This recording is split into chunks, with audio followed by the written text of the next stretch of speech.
आदरणीय कल्लूरी साहब भी हम सबके साथ हैं।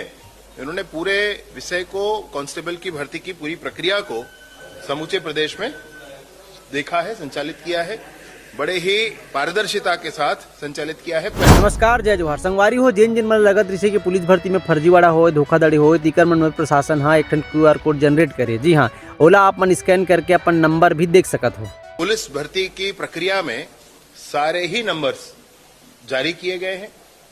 प्रत्येक जिले में, कल मैंने आपको जो दिखाया था, प्रत्येक जिले में आप कोई भी इस QR कोड को स्कैन करके पुलिस विभाग के इस पेज पर पहुंच जाएगा और इस पेज पर उसको सारे जिलों के लिंक हैं, उन जिलों की साइट्स पर जहां पर उनका रिजल्ट डिक्लेयर हुआ है वहां पर पहुंच जाएगा। वहां पर अपना नंबर और दूसरों का भी नंबर, पहले जो प्रक्रिया थी कि अपना नंबर देख सकते हैं, दूसरों का नहीं देख सकते हैं, तो अपने नंबर के साथ साथ सारे लोगों के नंबर जिनका सिलेक्शन हुआ है, फिजिकल में कितना मिला है, रिटर्न में कितना मिला है, बोनस मार्क्स कितने मिले हैं, वो सब मिल जाएगा। डिप्टी सीएम विजय शर्मा जी हाँ प्रेस कॉन्फ्रेंस में बताई कि जिन जिन लगते कि धांधली हो या धोखाधड़ी हो, तेकर मन बर एक अच्छा मौका है अपन नंबर जाने के, और आप मन देख सकते हो स्कैनर के माध्यम से। 19 तारीख और 20 तारीख, 19 दिसंबर और 20 दिसंबर को फ्राइडे और सैटरडे है। इन 2 दिनों में कल्लूरी जी स्वयं यहाँ पर बैठकर, चूंकि वो एडमिन के हेड हैं, यहाँ PHQ में बैठकर अपने ऑफिस में अपने पूरे स्टाफ के साथ सबकी सुनवाई करेंगे।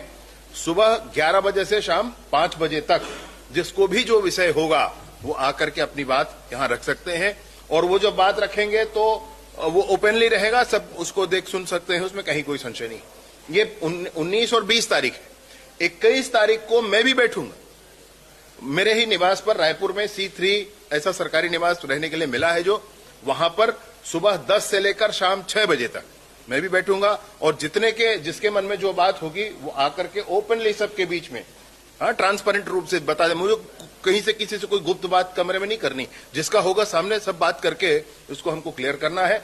मेरा इतना ही विनम्र निवेदन है। विभाग ने 6000 भर्तियां की हैं, बहुत मेहनत, बहुत परिश्रम इसके पीछे लगा है। हमारे छत्तीसगढ़ के युवाओं को नौकरी मिल रही है। इस बात के पीछे अनावश्यक कोई विवाद कर रहा है तो उसको स्पष्टता होनी चाहिए।